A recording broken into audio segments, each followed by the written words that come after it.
Hey there, Casey Brown here, host of the Cash Flow Pro podcast and YouTube channel, and also CEO of 3000 Capital. Now, today I am going to show you how to look at a rental property and decide whether or not a rental property is initially profitable or how profitable it is, because it ultimately has to fit into your wheelhouse and what you're looking for at the end of the day. So, with that being said, we're going to jump right in. The first thing that we're going to look at is the income of the property. Now, for argument's sake, this same model could be used in if you're looking at 1,000 unit complex, if you're looking at 100 unit complex, or if you're looking at a duplex, triplex, quadplex, whatever you're looking at, the same model can work. You'll just add a few more zeros and be on your way. So the first thing that we're going to be looking at, we are going to be talking about a fourplex. That is four units, one building, and each unit is going to be rented for $1,000 a month. So we're going to have $1,000 a month times 4 units, and that's going to equal $4,000, right? Right. Now, with that being said, you can also have laundry, arcade, parking, storage, or really any other form of income.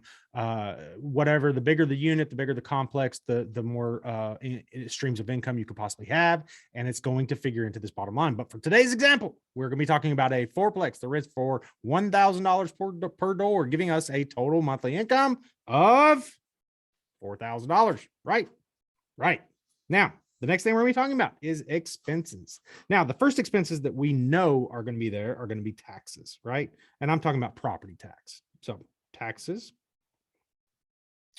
Let's make that a little prettier there so that we don't get confused. Okay, taxes. The next thing we're going to be looking at is insurance. And we all know that taxes and insurance, INSURANCE, insurance. Let's see, vacancy. And again, you're going to know that there could be any number, thousands of different things you can put in this column. We're just going to go with some of the very basic repairs, CapEx expenses, capital expenditures. Now, I am a proponent of having a property manager because I feel like your time is much better spent not changing light bulbs and fixing clogged toilets. And then, of course, our mortgage payment. Okay. Now, I have gone through and figured basically what we've got here. I figured the mortgage payment just on a general perspective so that we can look at it, put a figure in there. Again, these numbers can change based on your model and what you're putting in there. Now, the first thing that we're going to look at here are taxes. So we're going to say our taxes are $300 per month is what we need to put back for our yearly taxes. We're going to say our insurance is $200 per month, right? The next thing we're going to put on here, we're going to put back $100 a month for vacancy. We are going to put back, we're going to put $200 a month back for vacancy. We're going to put $200 a month back for repairs. And we are going to put $200 a month back for CapEx.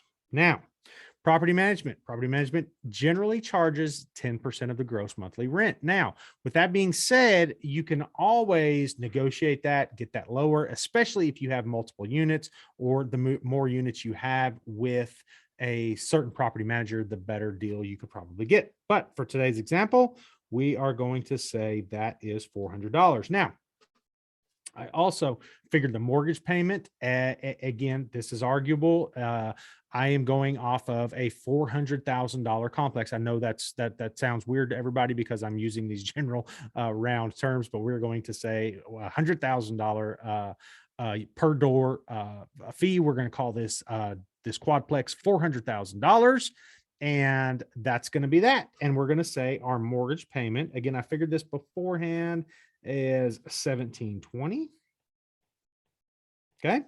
Now we are going to look at all of these expenses. What are all of these expenses and how much are they? Because we are going to need that in our next math. So all of these expenses equal 3220.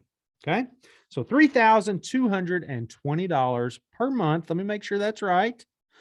5, 7, 9, 11, 15, 3220. There we go. We got it. All right. Now, cash flow. So our total expenditures, our total income is 4,000. Our total money out every month is 3220. So our cash flow is simply our income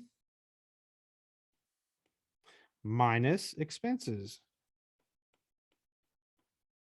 Right? Right. Now, so our income is $4,000.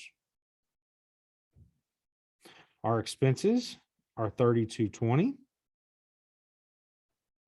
giving us a total cash flow of $780. Okay. Now, we have our income, we have our expenses, we have our cash flow. So our monthly net in our pocket after everything is paid is $780, right? Right.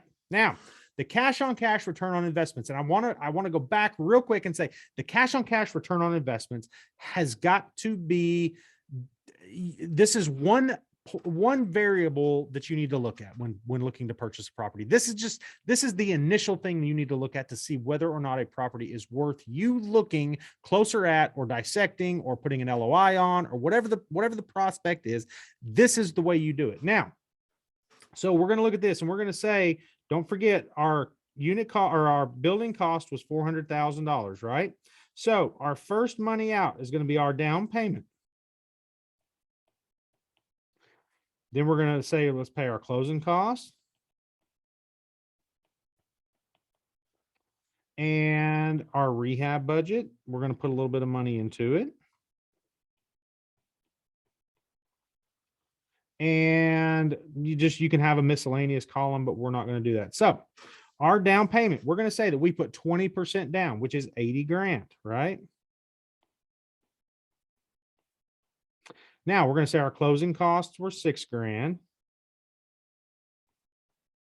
And we're going to say our rehab budget, I know you're shocked at this, is 14,000, giving us a nice round figure. All right. Now, so our total investment, our total out-of-pocket money is $100,000, right? That's what we're having to come out, and we're giving up the opportunity expense on that $100,000. Okay. Now, how do we figure this? What are we looking at? So the first thing that we have to figure, the first thing that we have to look at is our annual cash flow. So our annual cash flow is going to be our monthly cash flow times 12. Okay. Now, so our monthly cash flow times 12 is going to be $9,360. Okay. $9,360. Now, so how do we figure our ROI, and what does this look like on, and how do we then take that quantification and apply it and figure out whether this is a good investment, or whether or not this is the best opportunity cost for our money, or opportunity expense for our money, whatever you want to look at it is. And so what we're going to do is we take the annual cash flow. Remember, annual cash flow of $9,360 divided by our total investment of $100,000 gives us a ROI of 9.36%. Okay. Now, what does that mean? 9.36%. So we are going to make $9,360 on our $100,000 annually. Now we take that and we say, okay, how can we use that so we know what we're talking about? Now, when you look at the stock market, I'm not talking about going and buying the latest, greatest social media platform stock and quadrupling your money in 3 hours. I'm not talking about that. I'm talking about real hardcore, straight up investing that's secure, safe, diversified, however else you want to look at it. What does that gain over, say, 10 years? Okay. And you're looking at that saying, okay, hey, maybe the average is 5 or 6%. right? If it's 5 or 6%, you're doing far better right here in real estate. Now, I will tell you, I'm a proponent of investing in real estate. Obviously, duh, here we are, right? Now, the proponent of investing in real estate in me says that this return is only, let's say, nominal compared to what the potential is, because I want to point out something here, very, very important. This return, this 9.36% return, does not take into account for appreciation. So let's say that you buy this $400,000 complex and you put this rehab of $14,000 in there, and now it's worth twice that. Or let's say you got a good deal on it. So not only is it going to yield you 9.36% per year, but it's also going to yield you a value increase, substantial value increase. Could potentially. So what I'm getting at is there's 1,000 other different figures you can look at and talk about that are going to give you this type of answer when you start looking at projections and IRR, and you can measure this any number of ways. But this is, again, the best way to initially look at it. And 9.36% return on your money without having to touch anything or do anything that is taking it over day one return.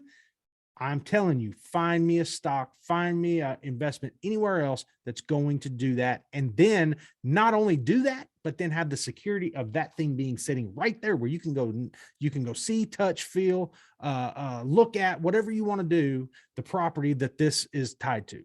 All right. So with that being said, again, Casey Brown here, Cash Flow Pro. Check us out. Check out our YouTube channel. Hit subscribe if you like the content that we've got. We would love to help you. We would love to give you some ideas. You can look down through all our YouTube videos. We post one a day. We also have a daily podcast that we are excited to share with you. That's Cash Flow Pro. Check us out. But anyhow, check it out. If you have any questions about this, leave them in the comments. We are glad to help any way possible. Have a good day.